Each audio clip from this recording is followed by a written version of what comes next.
नमस्कार मित्रांनो, फुकटचे सल्ले ह्या चॅनलसाठी मी अतुल सुधे एक नवीन सल्ला घेऊन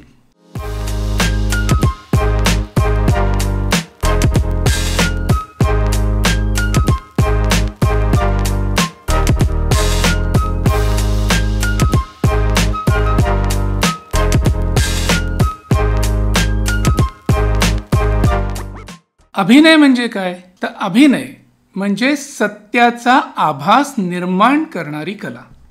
आणि हा आभास सत्याच्या जितका जवळ जाईल तितकाच अभिनय उत्तम झाला असं म्हणता येतं. लेखकांनी लिहिलेल्या कॅरेक्टरला उभं करताना कलाकार स्वतःची मूळ व्यक्तिरेखा काय आहे, स्वतःचा पिंड काय आहे, स्वतःचा स्वभाव काय आहे ते संपूर्णतः बाजूला ठेवून लेखकांनी त्या कॅरेक्टरला जी व्यक्तिरेखा दिलेली आहे, जो स्वभाव दिलेला आहे, ते कॅरेक्टर ज्या पद्धतीने लिहिलेलं आहे त्याप्रमाणे ती व्यक्तिरेखा कलाकार उभं करत असतो. आणि मी म्हणजे तो कलाकार नसून मी म्हणजे ती व्यक्तिरेखा आहे, हा आभास उत्तम प्रकारे जो उभा करू शकतो त्याला आपण उत्तम अभिनय असं म्हणू शकतो. आणि यासाठी कायिक आणि वाचिक अशा दोन्ही अभिनयांचा वापर तो करत असतो. आणि अशा पद्धतीने व्यक्तिरेखा उभी करायची असेल तर मुळात कलाकाराकडे एक संवेदनशीलता लागते, एक भावुकता लागते. आणि भावुकता म्हणजे मुळूमुळू रडणं नाही, तर इतरांच्या भावना जाणणं, त्याची सहअनुभूती घेणं आणि त्या भावना अभिनयातून व्यक्त करणं म्हणजे उत्तम कलाकार किंवा त्याचा उत्तम परफॉर्मन्स असं आपण म्हणू.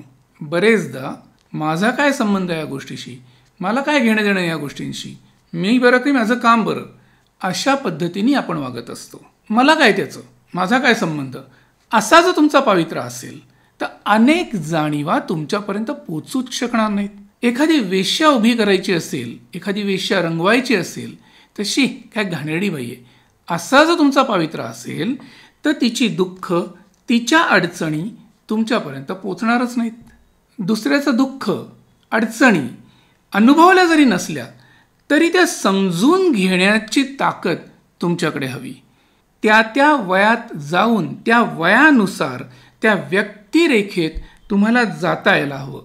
ही संवेदनशीलता जर असेल तरच तुम्हाला व्यक्त होणं सोपं जातं.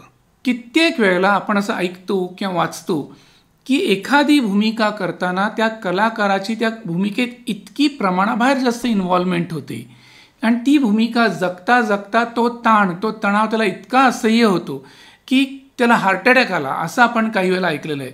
किंवा नाटकाचा पडदा पडल्यानंतर सुद्धा किंवा कॅमेरा थांबल्यानंतर, शॉर्टकट झाल्यानंतर सुद्धा त्या कलाकाराला त्या व्यक्तिरेखेतून बाहेरच पडता येत नाही.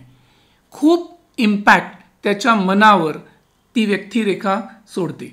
म्हणजे तुम्ही व्यक्तिरेखा समजून घेऊन, संवेदनशीलता बाळगून, समरसून अभिनय करा.